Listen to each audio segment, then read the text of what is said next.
This conference will now be recorded.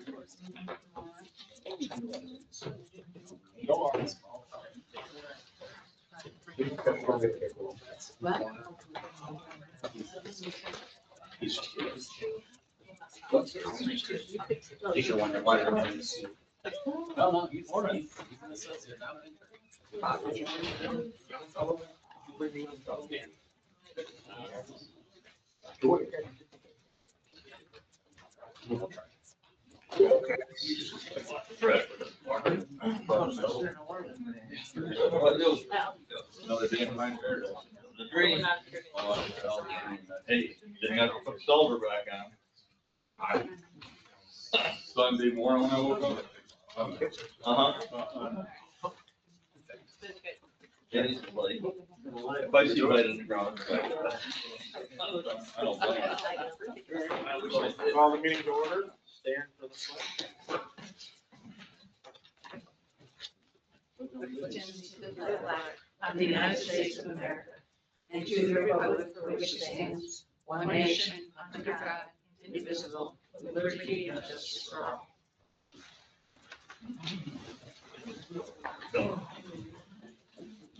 Well, Lord, as we gather this day to do the important business for the people of the village of Owego, grant us wisdom, compassion, and understanding. Amen.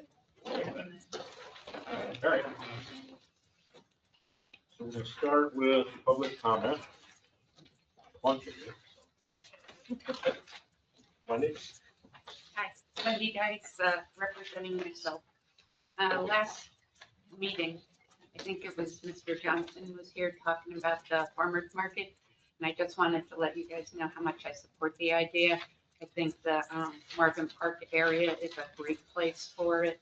In fact, I wanted to try and get a Owego Rotary Club to get behind it and do something, but we never got our act together to do it. So I just wanted to say how happy I am that they're thinking about that. And the other thing is, there's a rooster back in the village.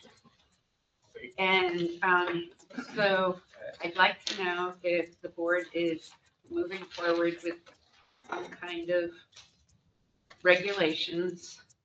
And I'm really unhappy that the rooster is here. All right. Looking know we got one back. All right. Who else? Public comment. Oh, Charles in the back. Hey, Charles. how you doing? Charles Plater. I just want to thank those that was involved in putting those signs up, patriotic signs that were put up around town. I guess you did it. Good job. It's good to see it because I used to drive through other towns and villages and see them and say, wow, why can't we have that? United Way, not Russ. Yeah, yes, I know. Yeah. So thank you for that. There'll be a lot more coming. There's, what do you say, 100 and some sold? Yeah, a little wrong. We just put up a few more today. Get the head out. We're putting them up as fast as the schools print them. Who else? Anybody else? We got in the back there? Yeah, I'm Alex Weiss. I'm a property owner here in the village, and I wanted to comment on the removal of trees. I was alerted by my neighbors that the trees in front of my house were being cut down without any notification to me whatsoever. And was told that the reason why they're being cut down is because of some buckling that was occurring in the sidewalks. And you know, having walked the village of Owego pretty extensively myself, I'm aware that pretty much every tree in the village would have to be clear cut if everyone was cut down because of buckling the sidewalk. So, you know, I would like to propose potentially that the trees that are there, I've requested that they're kind of be stopped for now, but I'd like to request that, you know, could we potentially come up with an alternative way of rerouting the sidewalk or something around the trees, or bring it further onto my property if necessary to avoid removal. They're large, healthy trees that have been there for a very long time.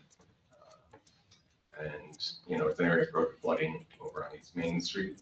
Those trees also provide, you know, a big service in that regard, that they use a tremendous amount of water that gets transpired into the atmosphere rather than running off into our rivers and streams. So, bring it up. What's your address again? It's 525 East Main Street.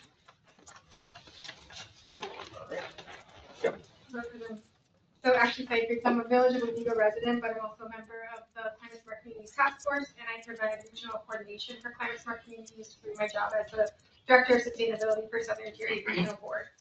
What's your name, ma'am? Ashley, Cyprien. And so trees are extremely important to the village character, economic development, and our environment. They increase property values as well as encourage more people to live and visit the community, which spurs the economy, as well as diminishes the urban heat island effect by providing shade with lower temperatures in the area. And they also reduce stormwater runoff and localized flooding by allowing water to infiltrate the soil and store over 1,000 gallons of water per year, which is really important to the village as a lot of the area is inundated constantly with localized stormwater issues.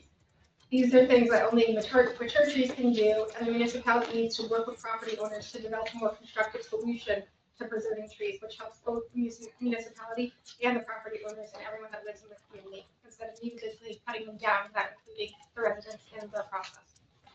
Thank you. Bob? Robert Bassett, Charles H. Bassett Youth Foundation. Well done on the trees. Friday is Arbor Day. April 24th, the Bassett Youth Foundation will plant a tree in front of Katie's Creations on Friday for the 4th year in a row. A small crabapple tree, working with W&W. I encourage the village to adopt a plan for Arbor Day every year and plant additional trees. I mean, if we all are planting more trees, we can achieve some of the objectives these folks would like. I'm here primarily to talk about the Owego America 250 program. Got the first entry, Hannah, at Appalachian Elementary School, 3rd grade, submitted 3 entries. So at this point, she's in the lead. We've got a little less than a month. I'm cautiously optimistic there'll be a flurry of entrants, 3rd, 4th, and 5th graders. Again, they're leaning on the art. I don't know if they're going to do the poem and the essay, but we're hopeful. I did suggest that the village adopt Trevor's symbol. Trevor's not here this evening, so I'll leave it up to the board to decide what they would like to do on that. That doesn't affect this contest at all. Let's see, lastly, there's a meeting on May 18th. Should I get a dozen or half a dozen young people, it might be interesting to invite them to the village board meeting that night, which is Monday, May 18th, after the contest, and maybe you could recognize them. And they could do a little show and tell of some of their things, and we could put them up on the wall here, have a little display. Any comment? Thank you. Who else we got? We got a lot of people. I don't want to stand, but Wait. over on North Who are you, Avenue, ma'am? Cindy Bogdan, 289 Front Street. There's hanging baskets hanging from the lights that last year never got any flowers put in them. And they're still hanging there with just empty. It would be nice to see something happen there.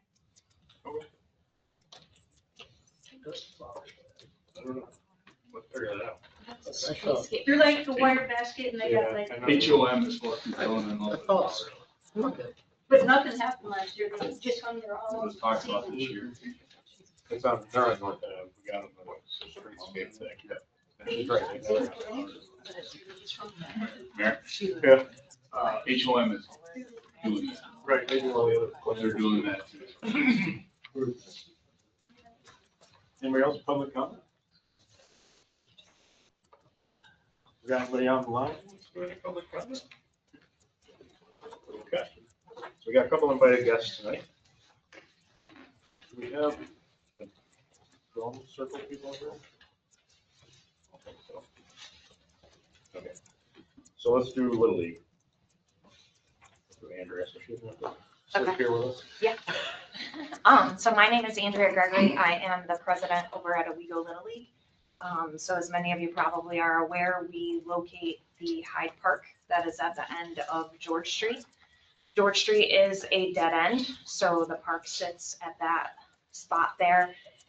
What I'm asking for the village is some type of gate or secondary access. So there used to be an entry exit point that funneled out to Talcott Street. And a number of years ago, it was closed off. And so there's like these like telephone poles that are kind of cut in half. They're like shorter. But they go across what used to be the entrance and exit. So I'm looking for something that could be opened in the event of an emergency. We've actually had a couple of emergencies. Luckily, only one of them was occurring during one of our sessions. But just from an emergency standpoint, if we were to have to clear the park quickly, that would obviously be very difficult to do, given that George Street is a dead end. So just looking for some way that we could have, like I said, a gate. We don't want to open it, just leave it open. I know that there were issues in the past with kids getting out of school and come flying down George Street through the parking lot and out. So we're not asking for it to be opened all the time, but just in an emergency. Just last week, maybe it was the week before, there was a sewer issue, and so they had the end of George Street blocked off. And so everybody had to kind of reroute up to Talcott Street and in that upper parking lot. We do have an assistant coach this year that is wheelchair bound. So again, that kind of brings in the concern there. Heaven forbid that street were to close after she were to come to the park and then not be able to get out. Okay. So you're asking, I'm sorry, Oh, you're good. Go ahead. you're asking for a gate there to go over to Talcott Street? Yes. The Little League board, like, talked about that at all? Yes. Yep. And they're supportive as long as it is only open for emergency purposes. Andrea, Yes. would that be something that you'd be willing to do, like a lockbox or something, so that emergency services could get in to open it? Because you don't Yes. want to just have keys floating around. 'Cause Correct. We know what happens with that. Yes. So my brother, Eric Hawkins, is actually the fire department chief. So I've talked to him. There are boxes inside the fire trucks that they can keep keys in. We would like one as a Owego Little League. And then, we could install a lockbox or whatever else we can come up with if we collaborate and figure out a way to make that accessible to those who need it. And my last question, who would like pay for this sort of thing? I don't know. That's a great question. It gets tricky. It's the village park, but we sort of own it, so I don't know. We also talked about even the potential of like drilling through the telephone poles and putting in like a heavy duty chain. I just know that those telephone poles are old and they very well may fall apart and disintegrate the minute we drill into them. Yeah. Right. All right, so I guess we'll start talking about it. Thank you. Thank you. All right, and then other on the, I didn't put this on the agenda, but we have this drum circle thing. Anybody know anything about it?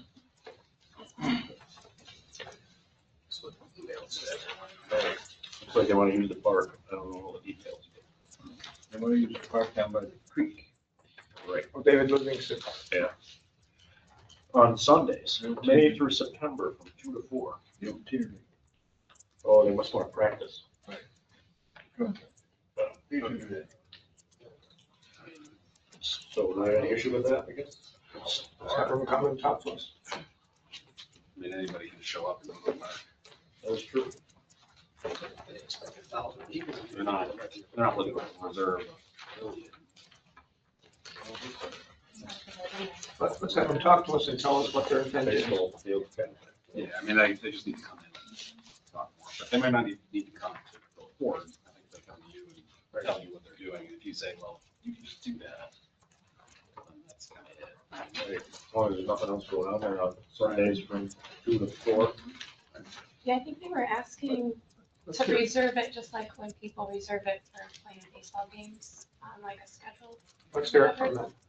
I guess my question is, how do they do that? Because like, nobody comes and asks to reserve it to play a baseball game. They submitted a form. Yeah. Agenda. Yeah, we do have a forum. They want ball diamond number 3. This is for use of pavilions, ball diamonds, and the gazebo though. We're just looking to use some grass. Did you see pavilion and gazebo? Well, they did check did. number 3 There though, is no pavilion and gazebo. which is So I guess- the Dave Livingston Park next to Owego Creek. My question is like, who would normally approve that form? Would it just be DPW? More likely. It's a softball league that they have every year on the infield. And then if they need the crick field, they use that, but it's never on the weekends. So it's like a Wednesday or Thursday. Don't quote me on that. Yeah, so Mr. Mayor. We're talking a lot about it, we just don't know, why don't we have them come in and talk? yeah, we can try. There's a form that If there's already they submitted. and it goes to DPW like any other pavilion, then they probably. I think he's talking about the pavilion and the infield. They use the old baseball. field. So your code says reservations for park use. For the reservations for the picnic pavilion, for other uses of the parks shall be made to the village clerk treasurer in accordance with such rules and regulations as the village board may adopt. So the form you have says it's for use of, to reserve ball fields, pavilions, and there's a gazebo, it's at the courthouse.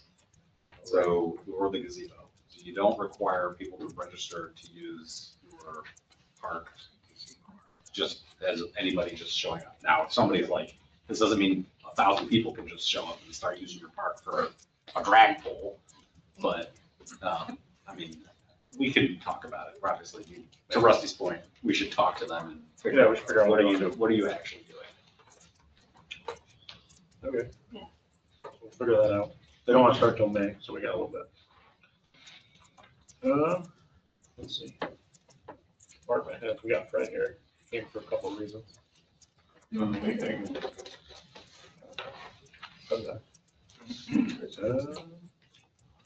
Should we talk about the agricultural overlay? So, I mean, we sent that out to everybody to start looking at. That's all, we're just getting an idea to start thinking about. Mayor, I can just touch very briefly. So this would be a new article in your code ultimately. And we would also add new definitions. The purpose of this, of course, is to do what we talked about, which is add agricultural uses. The 2 definitions are not the only things that would be allowed. You have to scroll down to the actual permitted list of permitted uses there to see that there are some other things as well. As the mayor said, this is not to say like this is it. This is for discussion, first draft. I expect you guys to say, oh, we don't want that, or oh, tweak this, or, you know, for example, the setbacks from the lot lines. I have no idea if those are too big. I have no idea if they're too small. I have no idea how big the actual lot that we're talking about is. So like, I expect somebody to tell me, oh, yes, in fact, it's too much, or maybe it's just right. And I expect there to be other input about the rest of it as well. So you'll see it does require site plan review for all of the uses that are listed in there. You guys don't have to do that. You can carve out some that say they're just allowed and review the site plan. You could say, you know, the way it's drafted right now, everything requires site plan. You could say, oh, we want special use permits for some of this stuff instead of site plan. Like, we can be pretty flexible. This is a legislative action by the village board when it boils down to it. So again, I don't expect or even really want you guys to give me feedback because I know you just got it. Mr. Johnson has hopefully a copy of it as well. I have some comments for you. Yeah, and so, you know, between now and the next village board meeting, I'd really like to hear those comments, not right now, but I'm here Fridays. And so, you know, but from the village board, if you guys want to email me questions about it, comments about it, like let's have those, you know, back and forth between now and the next meeting. So at the next meeting, you all are prepared to talk about, is this draft good? Or, yeah, we talked with you, Nate, we want to see, you know, I wanted to, Fran or Carrie, you might want to see these changes. Mr. Johnson might want to see those changes. So you guys are ready at the next meeting to potentially talk substantively about this. So that's the spiel. Can I ask you one question about the whole thing? Very brief. Are you making this just to target our property? Or is this for anybody in the village that says, hey, I'm putting corn in my field and I'm in a residential neighborhood? Will this cover them? No. Yeah, so this would be potentially placed anywhere in the village. Obviously, the particular ask is why this is being done, but let's say somebody over the flats where the big empty field is. If somebody wants to turn that into agricultural uses, then they could say, hey, village board, put the ag overlay over there and allow me to suddenly make a cornfield out of it. Somebody wants to put corn in their backyard, that's a garden. Right. We're not getting into that. Because you do have lots big enough in the village to do commercial haying, or if there are fields in the village that are farmed right now as it is, so. Right. I just want to make sure we don't lock them out. Yeah, no, That's all. no, it only get applied where we put it, if that makes sense. Right. Mike, can I ask Eric a question? Do you have, I've got a copy here, it's got about 4 pages. If you think you got all that stuff? Yep.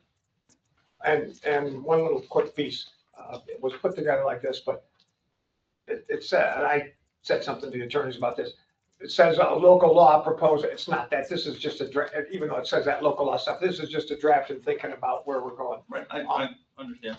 So Mike, a quick last piece on this for me. An overlay, when you write it into law, it can be written in any number of ways. It can be written in so that it can be in any district anywhere. It can be written in so it's very specified. So that's not been looked at or decided where that overlay might be done and how it might be done. All that stuff is still working. That's it for me. Anybody else have any initial comments?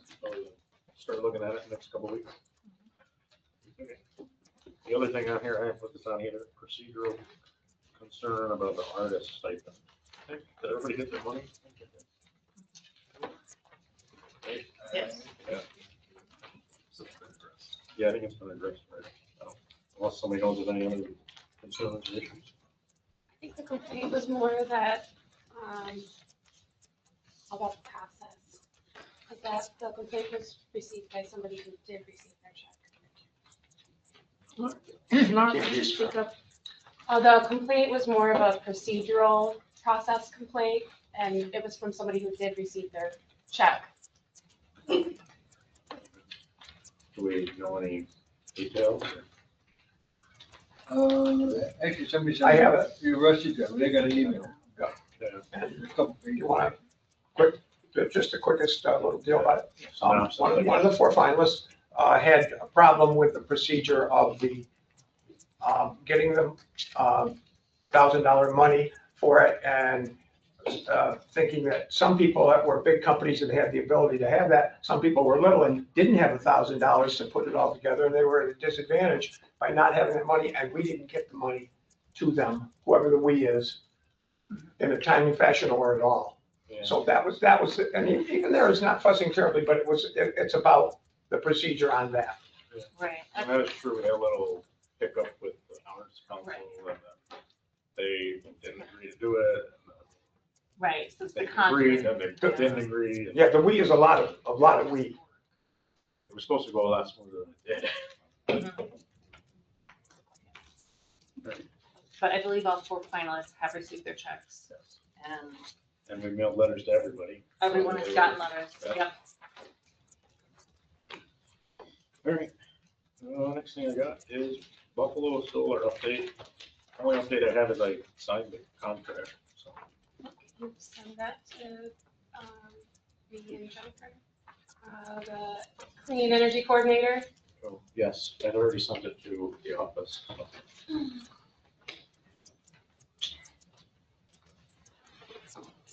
Don't want to forget, I'll send it to you guys. But the clerk's office has it for documents. And Buffalo Solar, yeah. There was some weird, like e-sign thing I had to. So next, should we do EMS salaries? Ashley has a Yes, can I ask a question? Sure. Just agenda-wise. So just for the department head report, I know, so I was waiting on for it to speak. Do you know when we'll get that, if not. Fred, you want to talk about it? Sure, we'll talk about it. Thank you. Yep, you're welcome. So today, up to Mr., am I saying this wrong? Please forgive me. Weiss property, we were taking down the black locust trees that are in the primary inlets and sidewalks in the village.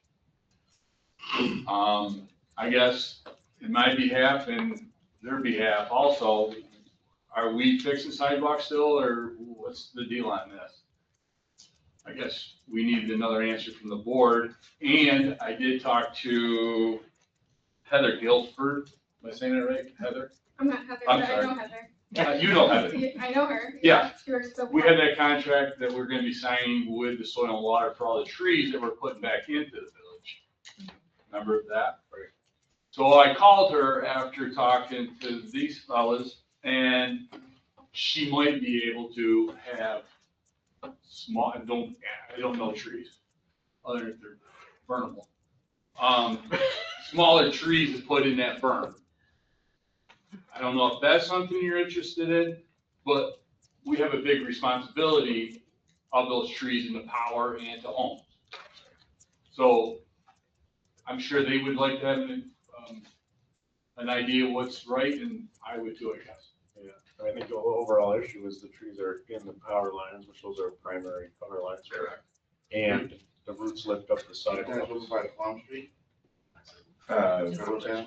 It's Nice, yeah, I got it. down there. Right next to Turtle Town, the old daycare center. That's what we were thinking Oh, about. right. Yeah, because Nice Lake already butchered them up pretty good. didn't they? Yes. And then on the walk into the sidewalk, it's lifted like 4 to 5 inches. Great. So I guess, what do we do? Because we're plus these trees that we're talking about are owned by the village. So we're also liable if like a branch comes down and hits somebody or whatever. Correct. And we get calls all the time for people tripping and everything else that we try to fix, that we took out last year. And it's not that I want to take out people's trees by no means, but I still have a job to do to help the other people in this village be able to walk down the sidewalks. Do we still have the contract with the sidewalk guys or? Yes. Mm-hmm. He did a bunch last year. Right, I mean, we still have money in that fund, I assume? I take it out of a budget that I budgeted for. Yep. So I think a lot of property owners too would be open to doing like a bump out when you're redoing the trees to go kind of around the root. The city of Binghamton does it everywhere. Also going, like Alex on his property is in favor of going, even taking the sidewalk further into his property to maintain those trees. And no one's saying not to maintain them for the power lines. Like obviously branches need to be trimmed here and there, but these are mature trees and like there needs to be a balance. And I think a lot of property owners like respect their value and what they're bringing to the community and the property values and economic development, everything you said before. And so if you have a property owner that are willing to work with you, it might just be a thing of if you're going to go take down 4 trees in front of someone's property, you go and ask them and say, hey, can we work out a solution? Are you willing to move this side? Would you allow us to go into the property a little bit more? Are you in favor of a bump out? Also, all of those trees weren't up in the sidewalk. Only There was 2 out of the 4. There's 3 of them that's lifting the sidewalk, and the other one's questionable, but talking to the guys that are trimming them in the power, and we run into this in the village. Tree guys come by through and they whack it down, and it just kills it. So I'm trying to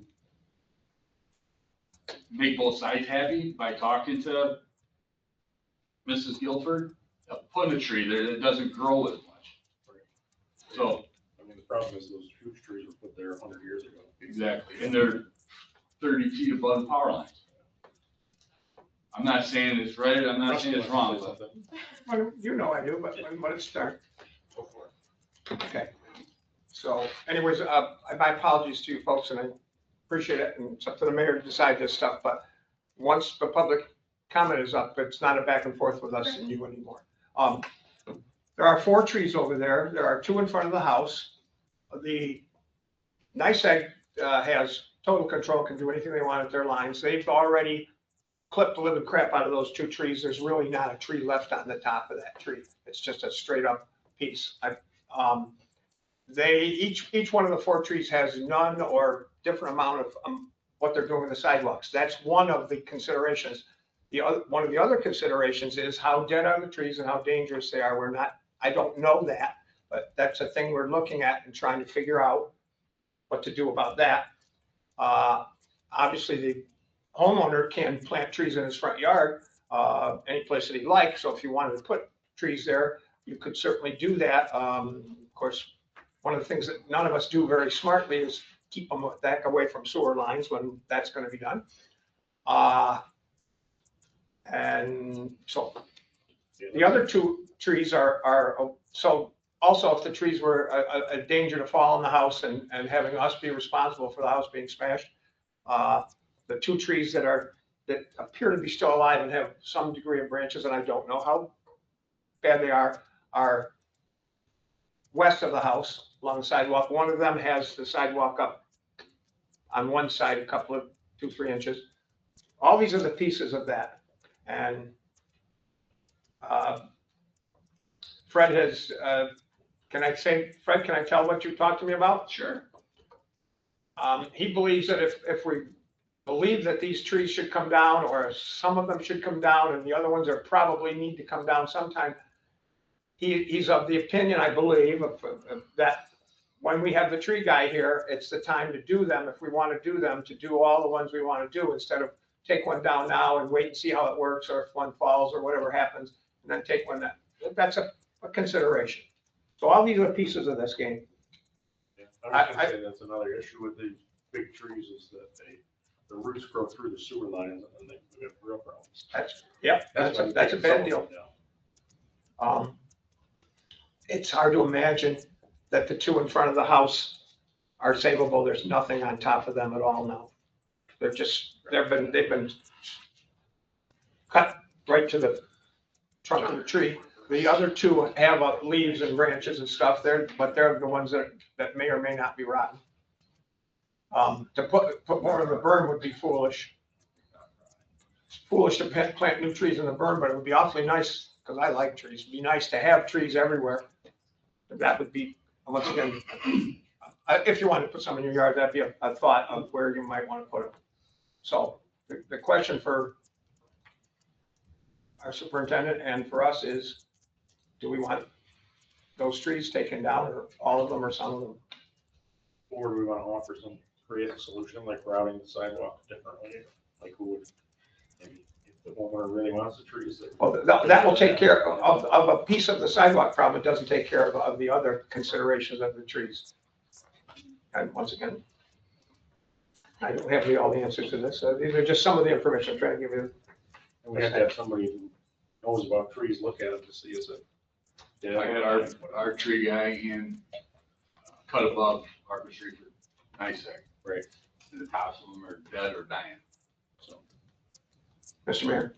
Yeah. Mr. Weiss has asked for the floor. Sure. I know trees very well. My entire education has been in trees, and I know that those trees are healthy. They're not dead or dying. They rarely, if ever, shed branches because I'm responsible for paying for the pickup of those with my lawn people. They're not unhealthy trees, and they're a fair distance from the front of my house. I'm not uncomfortable having them there. I'm not opposed to having them trimmed. Yeah, and I pay insurance, and the insurance would cover the damage from any issue like a tree falling. And it's not something that I have any intention of suing the village for liability. My primary concern is the fact that. Well, the issue is your insurance is going to sue us to start with because our tree. And if somebody falls on your sidewalk, you're legally liable, right, Ron? Where's your grand notice? Right. Did somebody fall in front of your house, Matt? They may have, yeah. Went to the hospital. So Fred, Mm-hmm. would you be able to reach out to that tree donation or however we're doing this to see exactly what size trees we're I considering? talked to her today. 'Cause I mean, obviously, a 100-foot tree is just a bad idea. No, she would probably, they would probably tell you better what, I'm not. I mean, NICEAG's become an increasing issue. They're always trimming. It's all over the state now. Absolutely. The trees just look atrocious after they butcher them. Something that would grow under the Yes, wire, I mean, would be Yes. beneficial for everybody, because trees do make the community better. absolutely. Have a better quality of life. I can But if it's the right tree in a 3-foot area, I totally agree. You can't have hardwoods growing in a 3-foot area and you have sidewalks. That's just I had impossible. 100-foot tree in my front yard and it split on me, almost took my roof Mhm. out. I That's the ended up chance- taking the tree down. That's the And chance that you're doing by leaving these there. Right. And I'm not against putting in smaller trees that don't grow as much.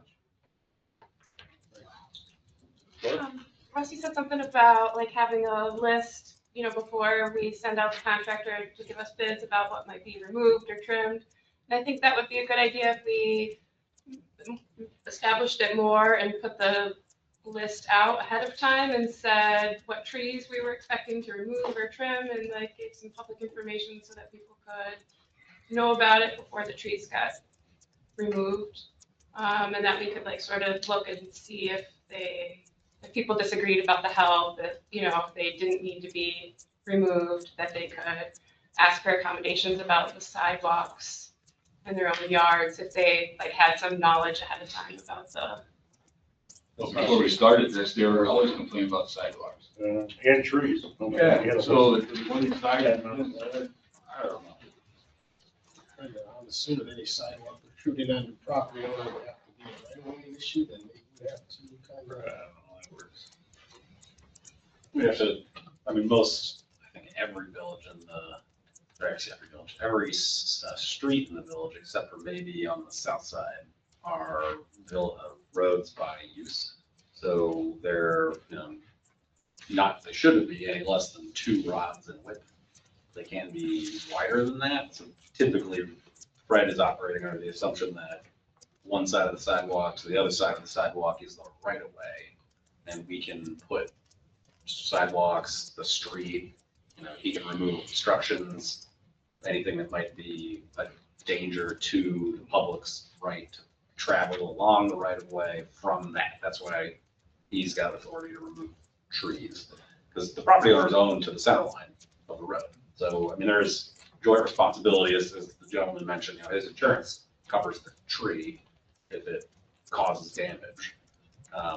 But we might also get sued as well, because we've allowed an obstruction to potentially be there. So, if somebody wants to reroute the sidewalk, we would probably say, okay, well, then we need you to dedicate land to the village for the right of way, so that the public now has a right to travel past the traditional lane of travel. So we'd ask for another 3 feet, maybe.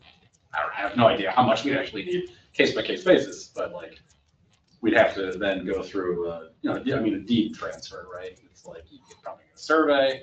I'd probably say, all right, start cleaning it up. Let's take from the center line of the road to there. So now we have dedicated roads instead of roads by use in the village. But anyway, I mean, that'd be a bit of work to potentially do that. At least you're asking me off the cuff. That's my immediate response. There might be another way. And I have to look at it and consider what we've done in the past, if anything. Ending to the borough would be an easier solution. Yeah. Different space. Rusty. Fred, Yes, sir. is there, there's always time constraints and stuff. If we needed a little time here besides making a decision tonight about trees to talk to various folks and stuff, is there a time constraint problem that's really pressing at this moment? No. What about if people like Laura just asked if wanted them out for their sidewalks? Can I still do that? If people want them out? The trees or the sidewalks? Can I still do that? Well, you're the superintendent. I think you have, Well, that's what I'm asking I you. believe you have the You're authority to asking do if it. you talk about it, so I'm asking about the rest of the trees. Fred, I believe you have the authority to do it. I like it when you come to us and tell us, hey, I'm looking at taking these trees out and those trees out, because I like trees and I don't like to see them go unless they need to go. So I prefer that it didn't get just done all the time, but But Can we still, you have clarify the this? authority. It's not like I'm taking trees out that we I need know, to. I'm saying you have And the reason. plus, we are getting a big grant for a lot of trees with the green lots that we're gonna be filling in with trees. So I wanna make that clear that I'm just not out to cut off anybody's tree down. I know you're not. But I'd say I still like it that you do talk to us about it. Maybe somebody has a particular input on things. It's up to you. So, Sam, if you don't have to do this right now, Nope. the recommendation from me would be that we don't take those trees out this week. But once again, we don't spend it forever and ever. Get a little bit more information, make sure we're doing, talk to the owner some more, talk to whoever some more, make sure we're doing what's best for the village. I don't think if the property owner's okay with it, then it's fine to do. If you have ones that, you know, I mean. One, John. Right. Okay.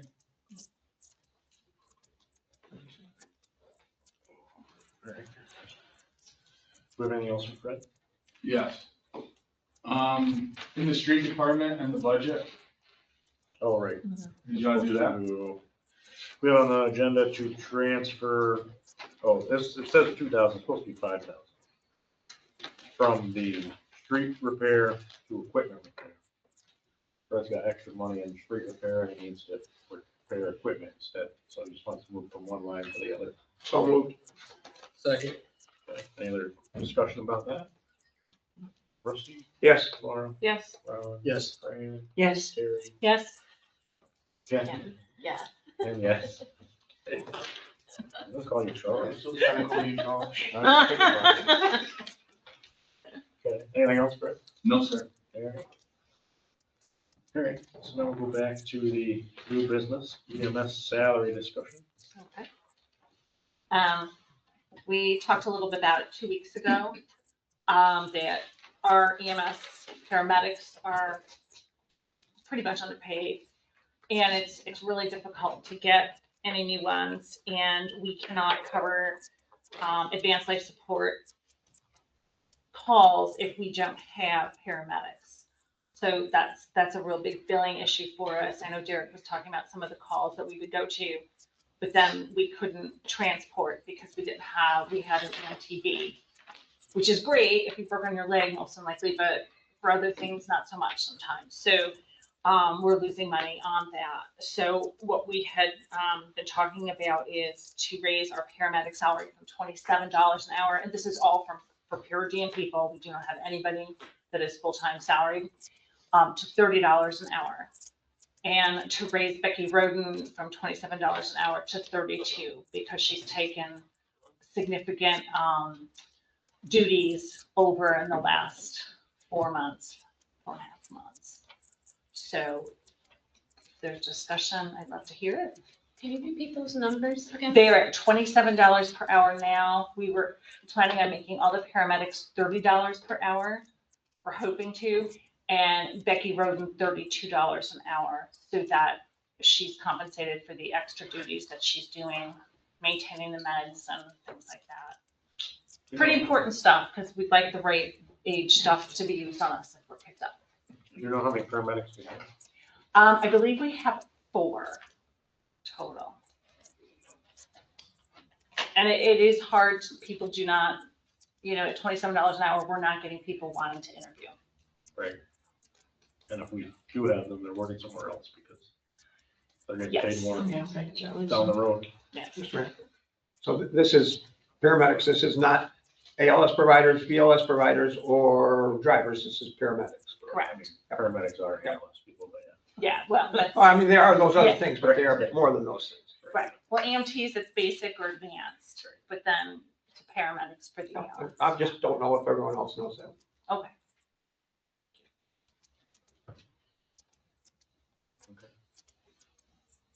Oh, is that a proposal? Well, I was wondering what sort of discussion there would be. I actually expected a bit, so. I don't know if we can we change salary by grade like that, or do we have to actually list each person? Because when we hire them, we set their salary. Yeah. We didn't hire everybody exactly the same salary either. Yeah, not everybody's at, I think what would be helpful is. Like, obviously, we know Becky's, like, we could do it. Yeah, Becky, we could. Yeah, I think it would be better to do them individually because I think they are. I mean, unless you're gonna peg everybody into the exact same. And I don't know why people might be different. And so that probably needs to be just considered. Like, I just don't know. I don't think any of the paramedics think would they're the be, same. they've all been 27 that we've hired in the last year since I started with that group. Yeah, I mean, as long as the class is all the same, then doing Mhm. it to, by class reference to increase the salary of, or excuse me, the hourly rate of paramedic Mhm. to $30 an hour. So I can make a motion to do What is that. Becky's right now? 27 also. She's, And she's picked up like the narcotics, a bunch of different things like that. So, we could raise them all to $30 an hour and then another time to raise hers for extra things. Want to do that just one time for everybody? Could do that. Just a way out of it, don't care. So you do one motion to raise everybody to 30, and then the second motion to raise hers from 30 to 32. gotcha. Do you know how this will affect the budget? Like what the numbers are? I think Rusty can probably figure it I don't know out. what they are. Well, like, we had a few months ago that they took in $40,000, they paid out $28,000. So they're still in the good, I mean, there have been some concerns about what about when Medicaid, Medicare changes, because 78% of our calls are Medicaid or Medicare. So it's, but that's down the road and I have no crystal ball on that. Right now, we're doing okay. We're doing okay right now. That may be different a year from now. It may, and who knows? But doing it for these 4 people will ensure that we can bill for more billable things. Well, Assuming. Yes, so we don't have those drop calls. House. Assuming they want to work more hours, then pay them more. Well, right, and I also think to keep people, you have to be somewhat competitive. We're a good $8 to $10 below what most other EMSs are paying their paramedics in this area. Are those municipal or like private? Candor. I don't know what they run. Right. I apologize. Right, no, that's okay. We, Next year. Derek and we talked to Campbell. There were a couple of agencies in Broome we checked with, Maine. So we're really kind of low at this point. Who knows how we compare benefits wise. Right, I mean, we do have the benefit of them Although- being paid through billing, which, They're all part-time, so they don't get right, Right. benefits anyway. So it's no longer tied to the tax base, so it makes it easier, Right. unless they happen to go in the red at some point, and we have to pull. Mr. Mayor? Yeah. Just a quick estimate idea, if we've got 4 EMTs and they work 12-hour shifts, and if they're working 3 of them, 36-hour shifts in a week, 4 of them, that's 144 hours, $3 an hour, that's $432, 52 weeks, that's $21,464. So somewhere in the $20,000 range would be the price increase in our budget for salaries. For the year, For the year, yeah. Per year. 21,000 for the year. That's just, using those parameters, that doesn't mean that that's it. With the income from reimbursement. We're like 20,000. We have a lot of things to do with EMS's, no, I'm not, with EMS's budget, because of all the changes, when we looked at over this year, usually we just rubber stamp that, we have a lot of things to look over and figure out what we get, where we're going. I don't have an answer for that, so. There will be a much bigger budget discussion this year, I'm sure. Make a proposal. All right, But the bottom any other line is, discussion? if we don't do this, we may lose them and we won't have anybody. And I don't know about you, if I have a heart attack, I kind of like them at my back door. Probably. With peppermints. A lot of Somebody behaviors. put the use of problem in. All right, One last piece, I know you're gonna make your motion, and the going rate these days is $37 to $40 an hour, and people are leaving that to go to more money. So even when we do this, we're not gonna be anywhere near that going rate, doesn't mean we shouldn't do this, well, can offer a high-quality work environment. There We're we great go. Trustees. That's right, yeah. One of them's great, I don't know about the rest of them. You can figure out who it is. Sorry. All right, I'd like to make a motion to increase the paramedic rate from $27 per hour per diem to $30 an hour per diem. I'll second that. Okay. Any other discussion about that? Fran, Yes. Jerry, Yes. Kathy? Yes. Rusty? Yes. Laura? Yes. Yes. And yes. Okay. I'd like to make a second motion to raise Rebecca's Roden's rate from $30 an hour as a paramedic per diem to $32 per hour as a paramedic per diem. I'll second that. Just quick on the draw tonight Keep watching your mouth. Because of the extra duties. because of her extra duties that she is performing. Yes, I'd like something like that in there. A Yes. paramedic with extra duties. Yes. I do love the idea of our paid, one of the paid being a narcotics officer. Just Things makes like Yeah. sense. that. Things like that, it's important. That's very important for a license. All right, let's vote on that, Fran, Yes. Jerry, Yes. Kathy? Yes. Rusty? Yes. Laura? Yes. Yes. And yes. Cross that. I have 3 EMS volunteers too. Would you like them now? Yeah, Okay. yeah, Fred, I got one more. Oh, Fred's got, give Fred, yeah. Are you done? Take I was those. just- Yeah. I was just gonna ask, so the next thing is to approve that part for the drum corps. Do we wanna approve Sunday, May 3rd from 2 to 4 so they know they can use it? I don't see a problem with it. You're talking about just one coming up? Right, and then we'll get them to figure out for the rest of the month. 2 weeks. We want it for the whole summer. Right, but let's approve their first one, so they can come to the next meeting on the 4th, which is the day after that Sunday, when they want to start using it. See what it's all about. Right. I think it should be a lot like the Melodiers. Right. I don't think, for the board's decision, I don't think that it would conflict softball at all. We've done softball here ever since I've ever known. Right. And they mainly use the infield. I mean, there might be kids that go down and play, but on Sunday or whatever, but it's nothing other league that they do. So I have not a problem. Are we confusing Marvin Park and David Livingston? David Livingston is a teener league with no pavilions, none of that. Right, but the softball teams use the infield. Quite often they do that. Of course, That's where they do. they only got one diamond there now. Right, But but if people they, still play on teeners. they also do hickories also. So if they need a field extra, they might do it throughout the week, but they don't do it on weekends. Is what I'm trying to say to you. The applicant runs like these drum circles in like a one room of a house over across from the movie theater, kitty corner from the movie theater. And so like, that's what they're doing, like, I think inside, and then I think they're just looking to take it outside when the weather's nice. Right. So it's like a small room full of people that they're talking about relocating. I'm just saying, we want to like officially say they can have it that first Sunday, because it's the day before our meeting, when we would potentially talk about it. And we're going to approve that. They have it on that. Sunday, one May Sunday, 3rd. What was it for? Third. May 3rd. Very good. From 2 to 4, they have reservation, they have use of it. So what's that date again, Mike? May 3rd. May 3rd? Would somebody already move that? It's because their applications say every Sunday. I'm moving it. Okay, Rusty moves, I'll second. Let's vote on that. Rusty? Yes. Laura? Yes. Ron? Yes. Fran? Yes. Terry? Yes. Kathy? Yes. And yes.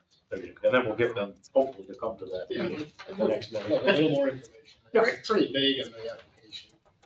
Okay, that's all. Fred. Okay. Now we go back to your EMS volunteers. Okay. We have 3 EMS volunteers, and they have been voted favorably upon by the company. So I would like to present them tonight so we can get them to do things. The first one is Lester Swartz. Lester Swartz? Yes. Can you spell it, Swartz, please? Swartz. What'd you say his name was? Lester Swartz. You know? The older Lester Swartz? Yes. It's my grandfather. Really? Yeah. Oh. My grandfather. He's gonna smash up an ambulance. Whoa. One. Is he, I'm sorry, is he alive? Is this one on? Is he alive? My grandfather's dead, so I'm used to Lester This Ford. is 143 Weiss Weiss Road? Road? Weiss Road. No, he lived on Spalding, which parallels Weiss Road. Okay, well, I think you're talking about my grandfather. I don't know, not if he's Take dead. it through the door. I've seen this He guy, was he's underground alive. anyways. Okay, he's volunteering, he's looking to do some driving and help do some cleaning at the station. So, I would like to recommend that we allow Lester Schwartz to be a volunteer for the EMS. Second. Thank you. We need both of those things, a driver and somebody to clean. Any other Always need drivers. discussion about Lester? Hopefully he's, still able to. He was lively when I saw him at the meeting. Rusty? Yes. Laura? Yes. Ron? Yes. Fran? Yes. Terry? Yes. Kathy? Yes.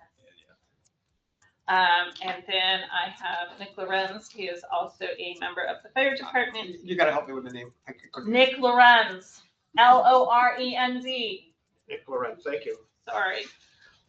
94 Southside Drive.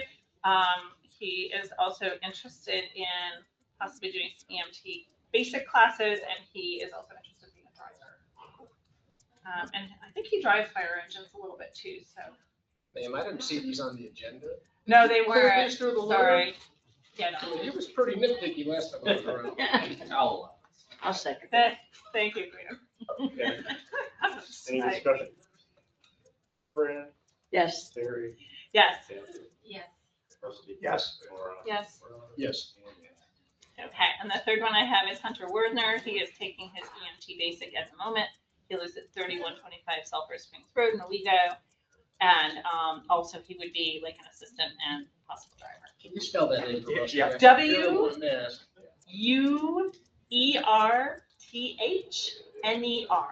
Oh, Similar to the candy, but not what was the first name? Hunter. Thank you. Like a hunter. Okay. So I would like to make a motion to recommend him to be I'll second that. Driver also? a volunteer. We were short on drivers for a while. We still are. Trust me. Fran? Yes. Yeah, that's fine. You said he was currently in the EMT basics class and he wants to be a driver. Fran? Yes. Terry? Yes. Kathy? Yes. Rusty? Yes. Laura? Yes. Ron? Yes. And yes. Anything else? And these are volunteers, not Right. more paid people. This is fabulous. So next we have a motion to bump the budget, gifts and donations. I can't read that on my bifold. I move that we bump the budget for gifts and donations, that line item, All the rest. $703.50 of the $2,000 donation to the other line item for motorcycle lights. I'll second that. Yeah, so that's cool. It's a very specific price, $703.50. It's a very specific gift. Yes, it is. Like, how much, like, Couple, actually, oh, maybe. well, I'm like, is it on the streets or what? Okay. Motorcycle lights, I would assume for the police. So that's a police donation, but they want to use it for that piece of it. So we'll vote on that, Rusty. Yes. Laura, Yes. Ron, Yes. Fran, Yes. Terry, Yes. Kathy. Yes. And yes. And then we got an insurance recovery one next for glass and windshield repair. I bet this relates to the motorcycle lights. Can you say what happened, what vehicle and what was the cause of the damage or something? I have no idea. I heard it was a police car.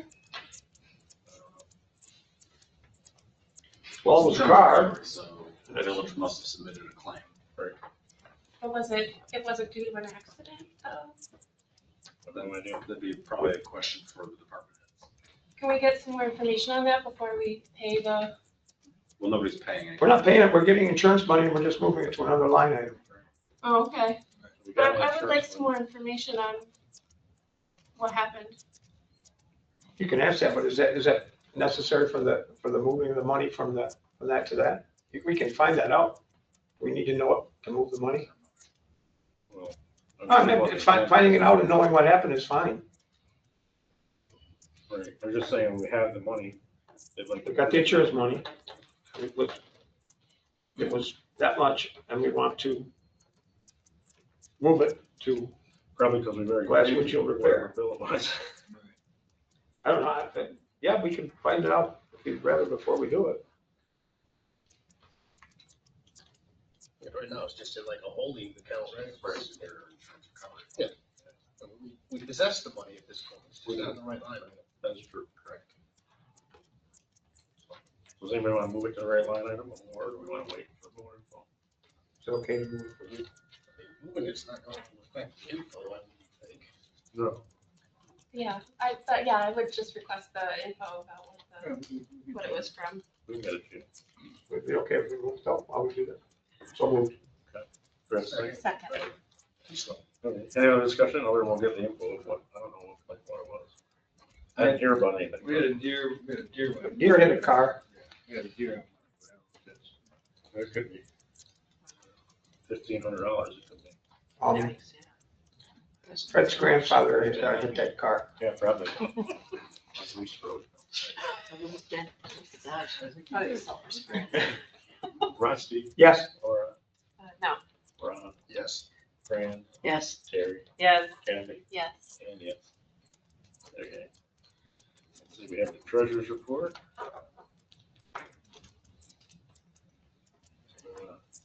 Move to approve the treasurer's report. I'll second that. Any discussion about treasurer's report? Last time, well, treasurer's report, that's different. Yeah, I'm trying to, We're good.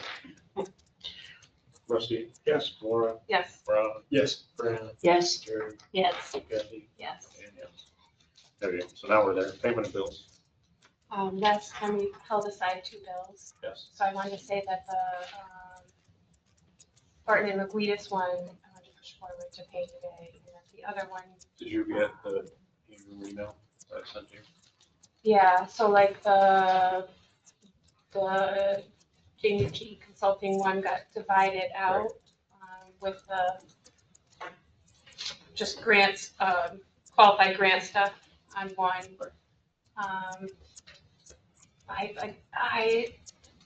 I guess we could push it forward, but I still have questions about some of it.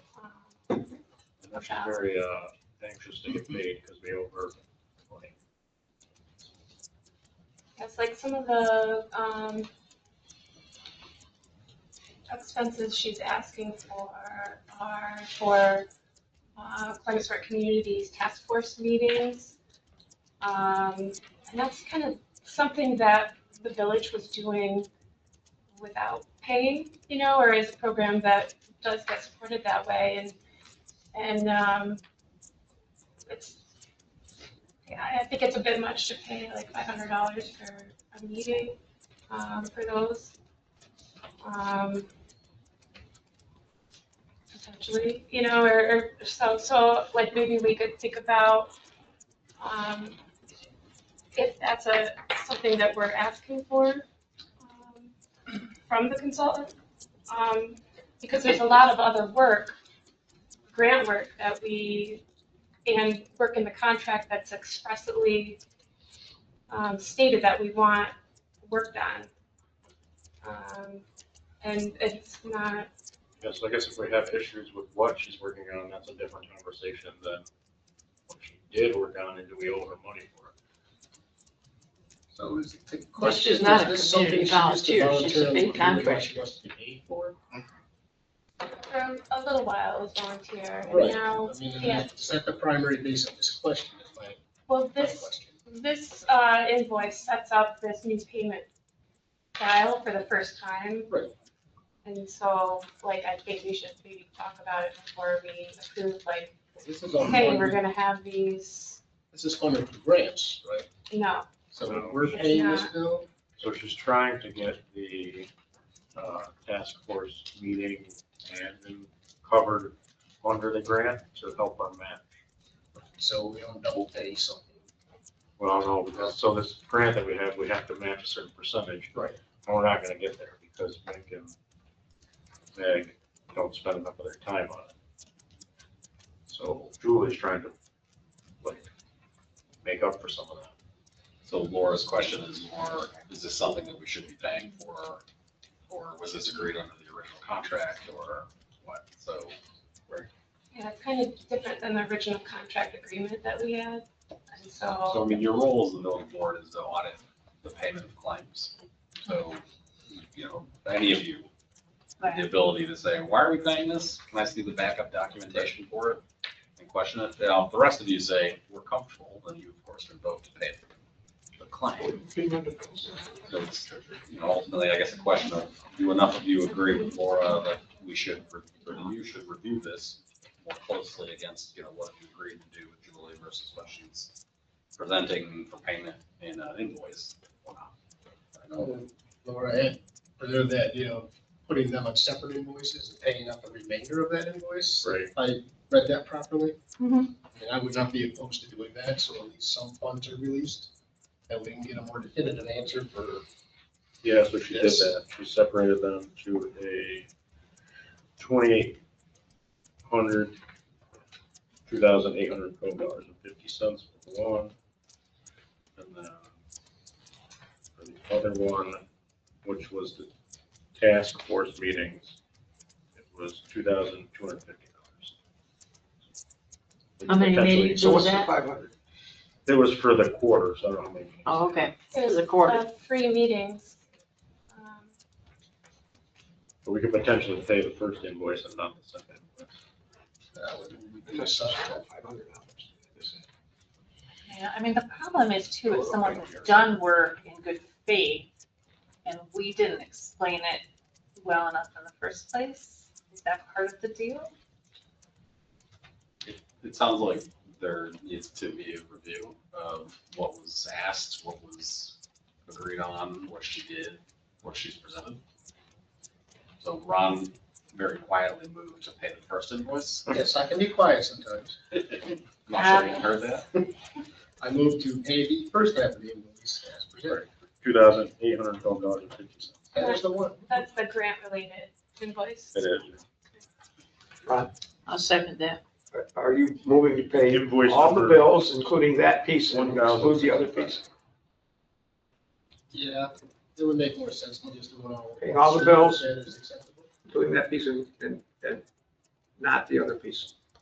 So the only one you don't want to pay is your second invoice, which is invoice number 1,066. Correct. That's exactly what I said. Now, it's a second thing. Well, and it's not a matter, we're not going to pay it. Right, We're we gonna, just wanna- we want to review it first. Right. Okay, Give you a little more information from both parties. gotcha. That's above my pay grade. So we have that motion. Do we have a second for that? I second it. Okay. So do we have any other discussion about that? And this would include the bargain review, this one that we held back last time. Should we vote on that?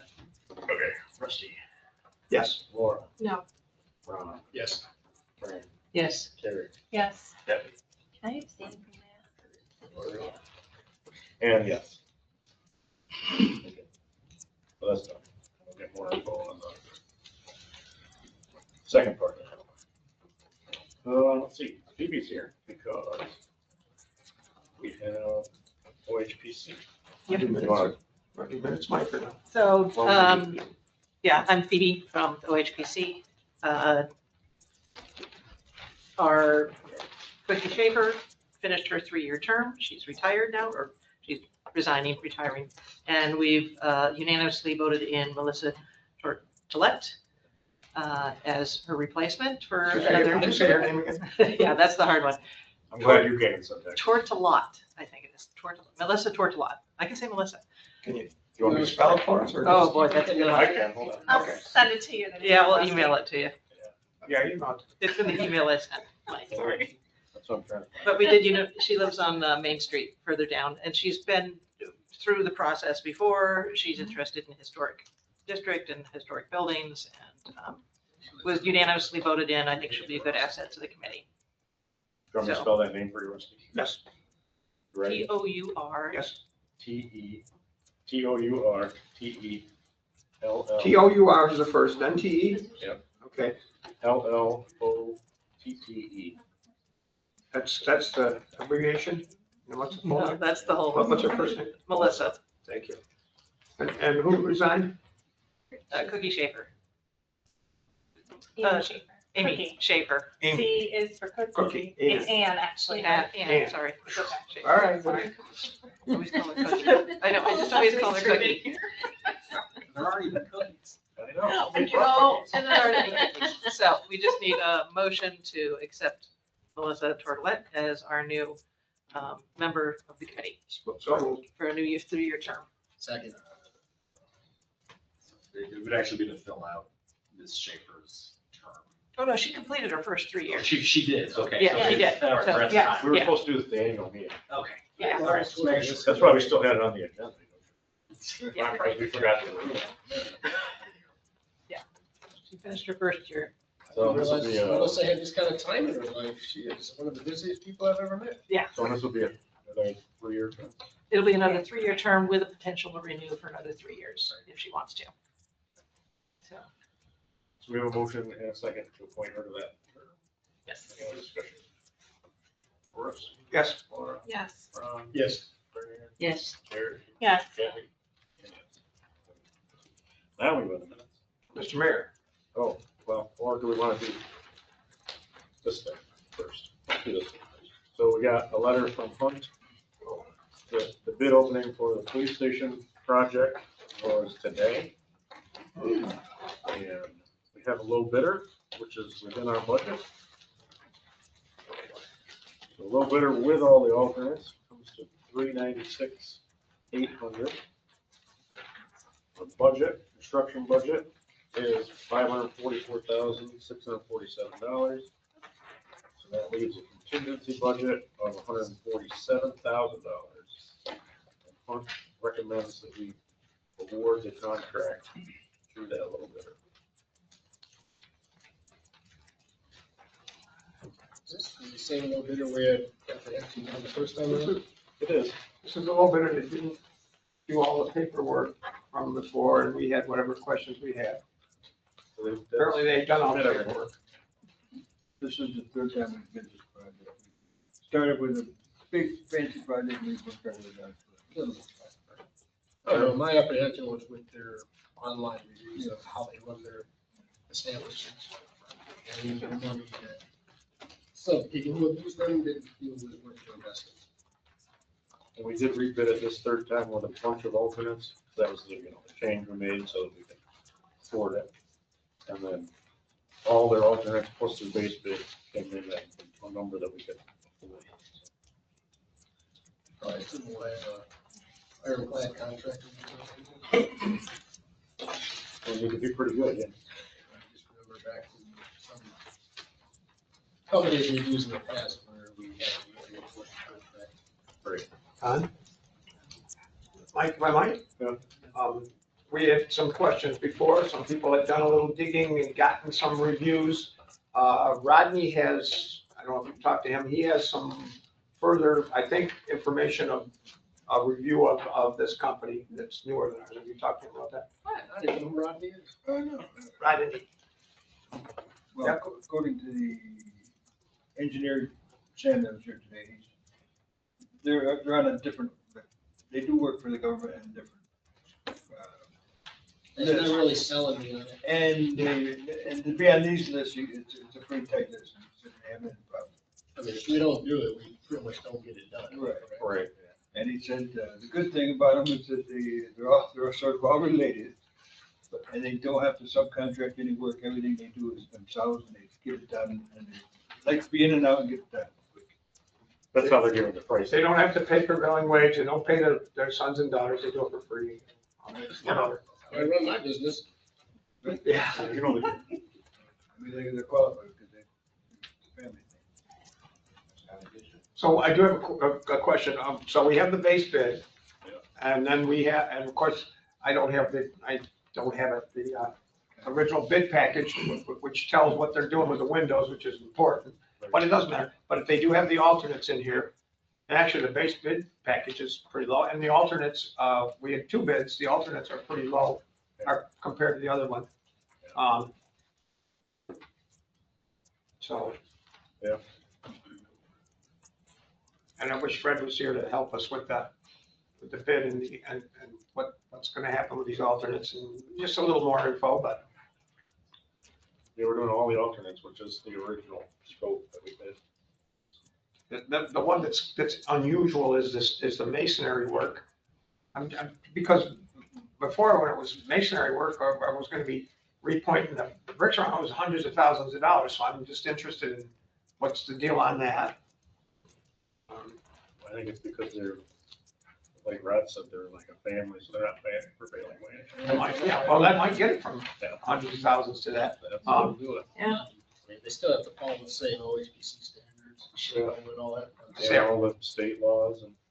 Yeah, I wish Fred was here. The basement shed, some people wanted tremendous amount of money, $50,000-$60,000 to put that little tiny thing on the side that goes down to the cellar. And at that kind of money, we'll do that ourselves. I don't know whether 20, and if we're, once again, if we're inside the grant, we don't necessarily have to do it ourselves. So 25 is probably okay for that. I don't want it to be 60 or 70 for that. Yeah, I mean, the other bidder bid. We can do it for less than that, but it's getting down there, and we certainly want the grant to pay for it. Well, the other bidder was only like $5,000 more. On that particular thing. Yeah. You look Well, at the sheet. the original bids, it was a lot more than that. No, this one has that. It's, for this showing 51,670. Okay, I was looking at the wrong column. Excuse me. So what? Quite a Joseph this year. I just got this, so. Maybe they're getting like a gold plated one or something. So it's not $5,000 more? Never mind. No, it's double. Well, there's 2 counts We here. don't have to Access approve this shed. tonight. We don't want to. Alternate 1, 2, alternate 3. First meeting. This is Hunt's recommendation today. He would recommend you guys. I mean, we also can have him come to the next meeting to answer any questions or. Because technically this bid is good for what, 120 days. I like this one. The bid's good for 120 days. Yeah, if you want to work done this year, then. Gotta get going sometime. Yeah, so, Well, Well, weeks into that. I don't know. Depends on their schedule. Yeah, the bid specs would say how long a vendor has to complete the project, but it's usually based from notice of award, and at least 90 days, probably. Windows is a separate Like, grant. I just don't know. Windows? I think It documents is. allow the board to accept or reject up to 120 Unless it's days something after. that's longer than we expect. Alternate Expect a lot of prices. change orders coming. I don't know enough about the project to know if that's the case. We'll be on hunt to monitor that. They're recommending this firm, like they know there's 140 something, ballpark. 147,000 in contingency on a 396. That's a pretty good chunk. Only it's what, 10, 15%? 10%. There aren't any windows included in this, that's in the base bid. in the base bid. It lists the light, well, okay, it doesn't No, the base describe bid what's in is the above base the line bid. there. The stuff on the bottom is all the alternates. Yeah. The base bid is not that. So All the right, yeah, we windows don't are in have the a base bid? description of what's actually included in the base bid. Hunt was instructed by you to focus the base bid on the windows, as I recall, and to list as much as they could as alternates so that you have full flexibility in pricing. And so like this is a lot of alternates for a project. It's good because your issue the last time was the bids were just too high. Like, by asking for specific pricing on the alternates, I think you got people to actually put pen to paper and put good numbers together or better numbers. Is this all the windows or just a selection of the windows? All of them. You will need to see the bid package if you want to know everything that's on there. I'm just saying. That is true. So if you want to do something, we can. If you want to wait till next meeting, we can. Part of the alternates is if we decide we're running low, we can eliminate some of these? So as soon as you award the contract, the contractor is going to move forward with everything, which will, everything that needs awarded, which will mean purchasing the materials and equipment. So if you choose to then later cut out one of the alternates, they're gonna charge you, of course, for their time and materials spent to date. So like, assume you're gonna do it all. now. I found that out in the bathroom down at the. No, right. Now, if you say, we look at this and we actually don't want alternate 7 or 5, then you can make that decision when you award, say, we award the base bid plus alternates, blah, blah, blah, blah, blah. So you can make this cheaper by cutting stuff out of it. Sam, in the, from the last paragraph, says that we recommend the board accept the bid alternates noted in paragraph A, since the award of any combination of additional alternates does not change the low bidders noted above. The board may withhold taking action on the alternates until a later date if so desired. Please note that the bidding documents allow the board to accept or reject alternate prices up to 120 days after acceptance of the bid. Seemed like the access shed was probably the biggest, is it worth $25,000 to the access shed to the basement? Great. So you can always like hold that one if you want to. Rodney, do we have any, are we under, I'll ask you, are we under any kind of a time pressure on this at this particular time? Other than we don't want to wait till July or something so that we can't get it done, but do we have a? Not that I. Okay. I don't know of any like deadline. So this is one of those things that we just got today. No. You've had these bids. Who's the we? This is the third time we've bid this project. We just got this bid. I know.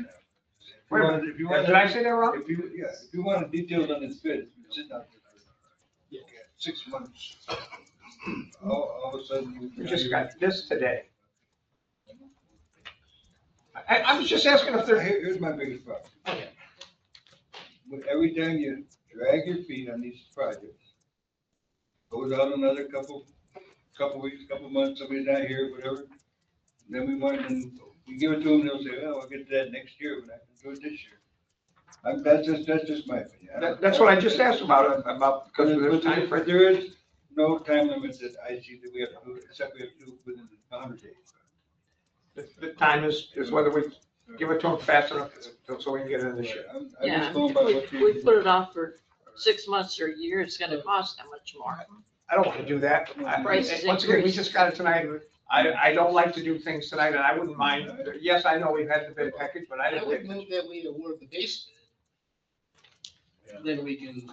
We could do that, except that I would like to see what the base bid is because I haven't seen that bid package in a zillion years and I don't remember what's in it. I want to know if it's just windows. What's in there? I can't remember. I mean, to Rodney's point, we have seen the base bid. We know it's the windows. I mean. I don't know what's in it. Our recollection of it is not his fault or his company's fault. It's our timing between when we saw it and now. It's been 6 months. I know it's been a while. Yeah, I guess, I mean, even if we award the base bid, that's 264,000, and we had $500,000 for the grant.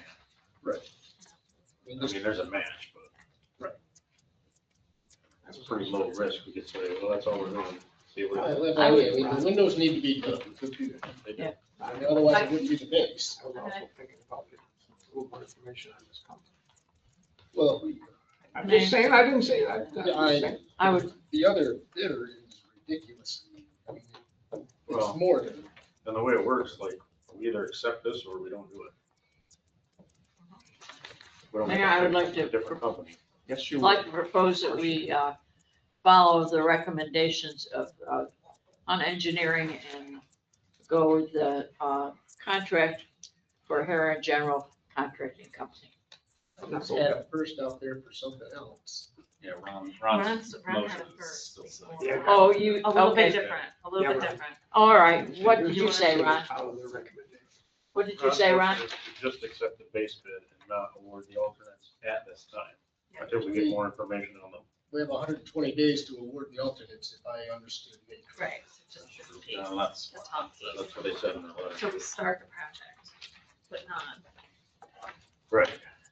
And then we can award the alternates. Not next like year or whatever. $130,000 worth of it, just the 264. Well, I'll second your proposal. Ron, it was to award this company the base bid. Just the base bid.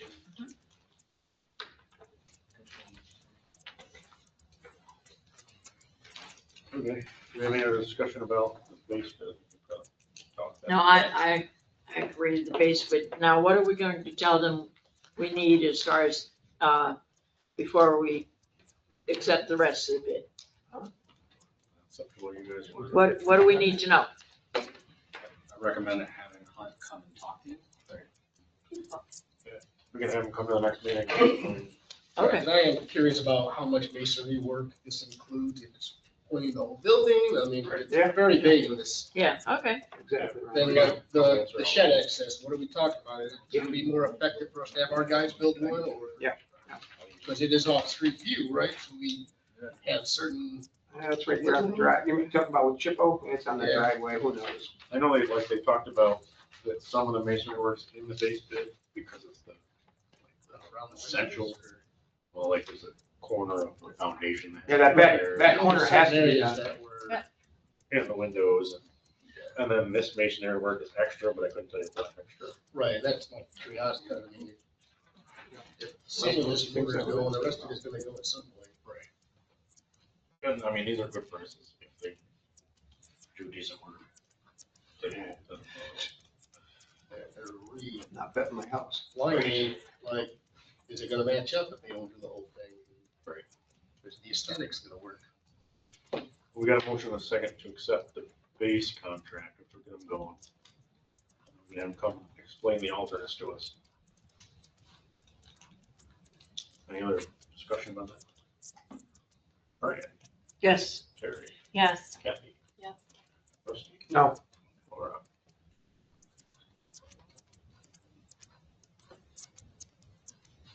No. Ron? Yes. And yes. So I will have Hunt come next meeting and talk about the alternate. Let these guys know they move forward on the base contract. All right, now let's go to the minutes. Yes, Mr. Mayor, as for the agenda, I'm interested in approving the first set of minutes for April 6, 2026, and the second set of minutes that's for April 6, 2026. Perfect. All the, okay. I'll second that.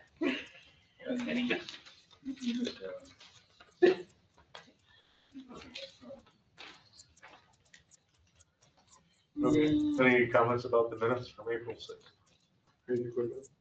Yeah. So you did read, which one are you approving? Because Oh, yes, yes, I should have just said as presented. one of them says annual meeting and one says board meeting minutes. The right, because we did have two meetings You did. April 6th. You had the annual meeting and then we followed it up with our regular meeting. Oh, then my wife's guidance is gone. Right. Darn it, I didn't read the annual. Okay, so I move to approve the regular minutes. Darn it all. Okay, any Blind comments on the twice. regular minutes from April 6th? Should we all vote minutes then first? My trustee report got into it late, but it did get in. Yes, I said that. This is for the regular minutes, Rusty. Yes. Laura, Yes. Brad, Yes. Fran, Yes. Terry. Yes. Yes. Move the annual minutes. Second, Any comments on the annual minutes? should have been first. Yes. Laura? Yes. Brad? Yes. I'll put it for Fran, Yes. Terry, Yes. Gabby, Yes. and yes. I apologize to you, Mr. Clerk, for making fun of that one. I'm a blind guy that can't read. All right, trustee reports. Rusty, No report, sir. Kathy. Okay. Brad, no report. Laura. I do have one. We're close. We were so close. Where'd you go? The Climate Smart Communities Task Force met. We got a presentation from the BU groups on their projects that they're working on.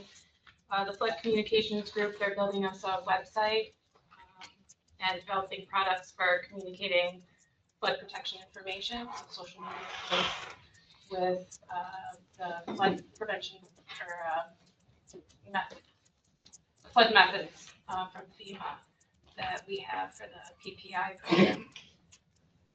program.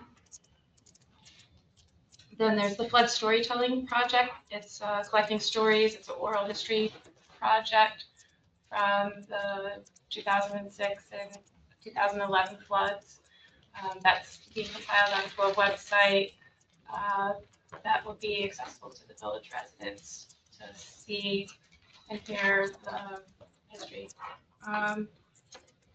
And the Natural Resources Inventory Group, they have experience in GIS and they're collecting records for a comprehensive, as much as we can, NRI, so that we could prepare to get a grant for an NRI in the future potentially, and have our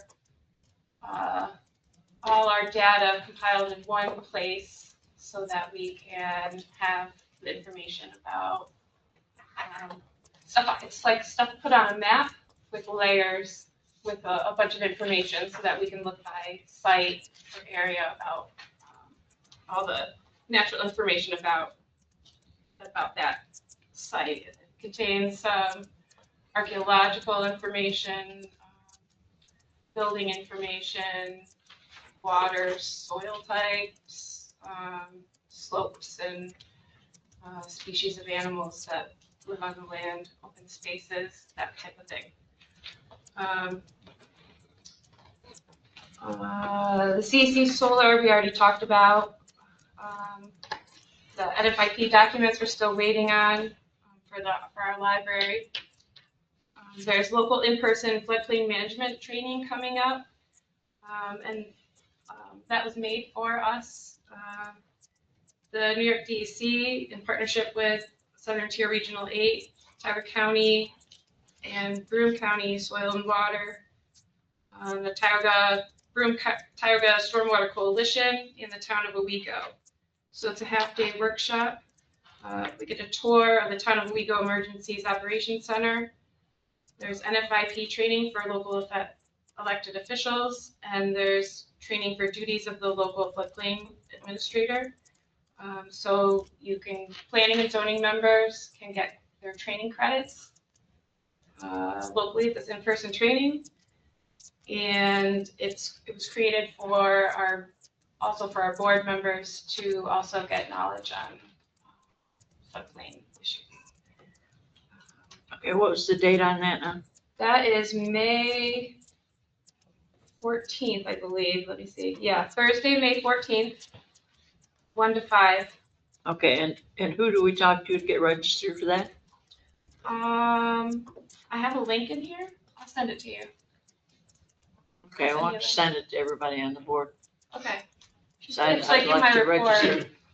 so you can click on it, but I can send it to you also so that you can click on it, click through. Actually, there's another email that got sent that explains it all, and I'll just resend that. Okay. Thank you. And that's it for me. I just sent you that contract for Buffalo. Thank you. Before I forgot, Terry.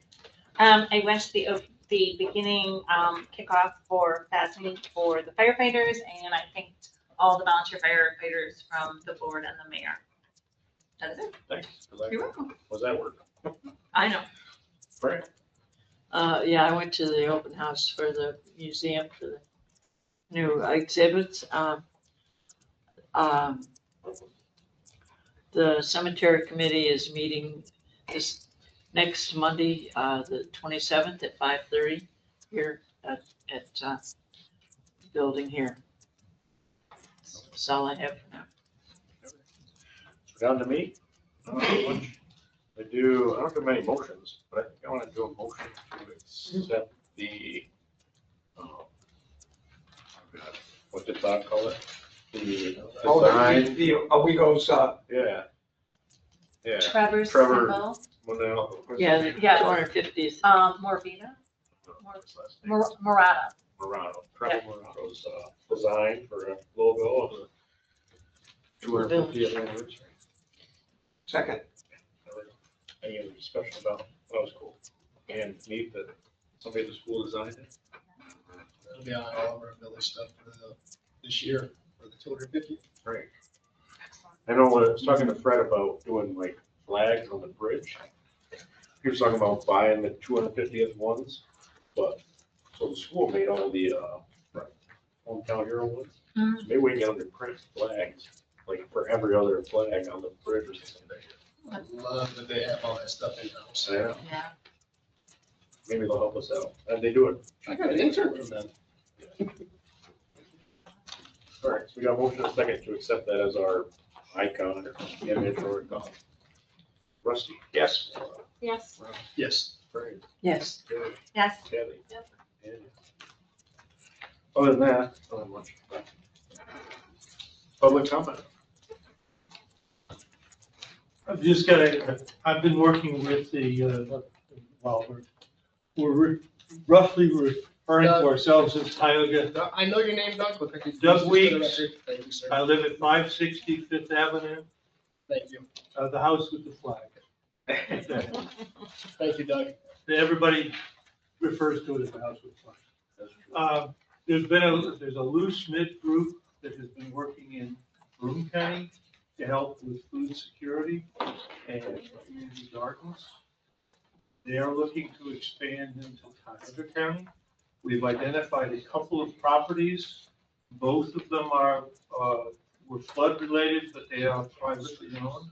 Well, one is owned by a church and one is owned by, and they're looking at establishing community gardens on those and then possibly expanding that into other sites. We've got a number of sites in the village that can't build on, so. Green spaces. And what we're trying to do is provide garden space for people within walking distance of wherever those sites are for food security. Because we recognize that the food issue is going to be even greater this year. The concern I had when I saw the agricultural thing, it does allow for community gardens. But it says that the properties have to be an acre in size. Yes, And as- none as of I- the. As I mentioned earlier. No, I know that. I just want you to be. Yeah, we can make these The- all different. None of the sites that are FEMA flood damaged will come anywhere close to that 1 acre. And that's what we're looking at, is those sites there. I don't even know if that fair property is an acre. The property, yeah, I don't know how many properties have an acre in the village, but I know the sites we're looking at don't have an acre on them, and I don't want to set this up and then have us not be able to do it. So are you just talking about these privately held things, or are you looking to leach into some of the? Well, we'd love to expand, but we recognize that they've been focusing mostly on Broome because they've got sites, they've got a group that's already there and they've been doing it for a couple of years now. So I've been talking with them about it. The sites we're looking at, one is on Page Street. It's fenced. It's owned by the church. Yes. The The church is a coalition of churches. It's part of a coalition of churches. They put on some of the free meals. We'd be looking at raising produce that would be used either at the meals or given to people in the community. Would that be considered a private garden? So I'd have to look at the properties that are being proposed and the zoning and that, and you know, if it's the church and the church is doing it, maybe you could say it's an accessory use to the church, so that's allowed. But if it's actually a third-party entity, I mean, I was just bumbling to the mayor. The easiest solution, if the board is interested in it, would be amending your zoning code to define community gardens, which may be a good thing anyway, and then allowing them as a use within R1, which would then Russian nest it all into every single other zoning district. So I just wasn't clear on this agricultural overlay, whether this is, because I'm looking at it and going, well, damn, there's a year's worth of work that's going down the drain. Yeah. Well, this is a rough draft. Well, I understand that. I understand that. I mean, the two questions I have, I'm sorry, Frank. No, that's okay. Are FEMA lands appropriate for this? Will they allow this? So it depends on, like, the village's FEMA flood properties are forever green. You cannot place any structures, and that would include, I think, a raised garden bed. Oh, it does include raised garden. Yeah, because you're placing wood, you know, the enclosure. Yeah. Now, I don't know about these other properties, so the reason the village got the flood properties we have is that FEMA bought them out, right, and then transferred ownership. I don't know the history of these. The Page Street property, I believe, was a playground Yes. prior to the flood. It was I owned don't by the church. believe, FEMA yeah, did it's buy owned by that. the church anyway. I don't believe FEMA was involved. Yeah, so then there would be no. I don't think so. Yeah, I mean, that's private property, right? As far as I know. Yes. Yeah. Yeah. So another question would be, do we have to do any soil samples for any of these properties? And we need to consider it. So we wouldn't, but I know, are you talking about vines and things? It's associated with vines. It's So- southern, it's among, there's about 8 or 10 different agencies involved, including Cooperative Extension, who is gonna come in and do soil testing. So we know what we can plant, what we can't plant. So I'm more worried typically, about ground space than anything. the experience I have is like, vines came and built one on my property, my wife's property, it's in her name. But we have a raised garden bed, and like the way, what they do is they bring soil in, because the soil within almost every place like this is contaminated, right? It just is, so you bring in new soil, so you don't need to test if you're putting enough dirt down, and they make them deep enough. But you said something about that the raised garden beds would not be appropriate for FEMA? On the village properties that the village has, we'd have to check and ask them for permission, but I'm pretty sure they say broadly no structures. Yeah, but as far as I On know, the there's properties no that permanent FEMA structures like gave to us raised that garden can't be beds developed. or something not permanently That's what- attached would be okay. whether or not, Yeah, and I guess and I'm going off of memory. Well, there's, Yeah. I know there's a lot of flood regulations. yeah, there's a lot. But that's what I recall from when we did it. We'd probably contact FEMA region, say, hey, your raised flower beds or gardens.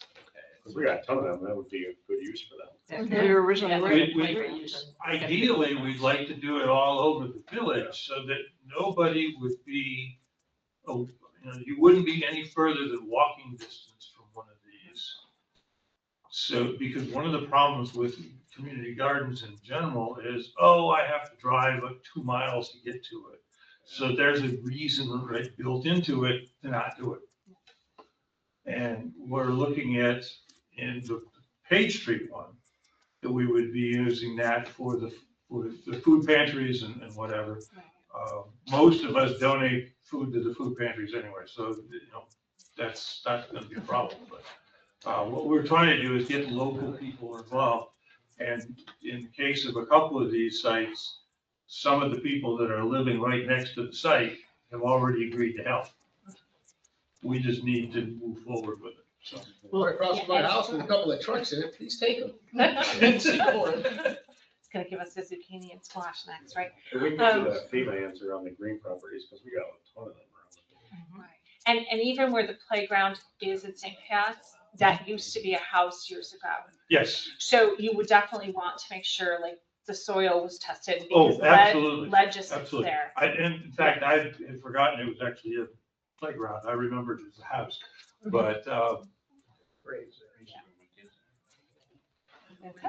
so yeah, and looking at it, there's gonna be a lot of stuff you're gonna have to do to the site. So we're hoping to get it Correct. sort of together as quickly as possible, maybe do a fall planting. Very good. Knock on wood. Kale. Well, don't forget about the sludge and the sewage treatment plant. No, we That's don't want good that. stuff. We absolutely do not want that. You don't I want it? guarantee you, we do not want that because when I was working at Waterman, I know what's in this sludge. It's loaded with PFAS. We don't want that. I'll put it on my flowers, but I don't know if I put it on my food. And we don't want it on anything we're gonna eat, that's for sure. They say you can, but I don't know. They're great for my flowers, but I'm not eating the petals. Is that it, Doug? Is that it? Yeah, I just wanted to bring it up Thank to you. make sure that this was not gonna, our plan was not gonna be. Not a problem. Move to adjourn, Mr. Mayor. Do we have any other public comment? Oh, I'm sorry, I thought nobody else. No,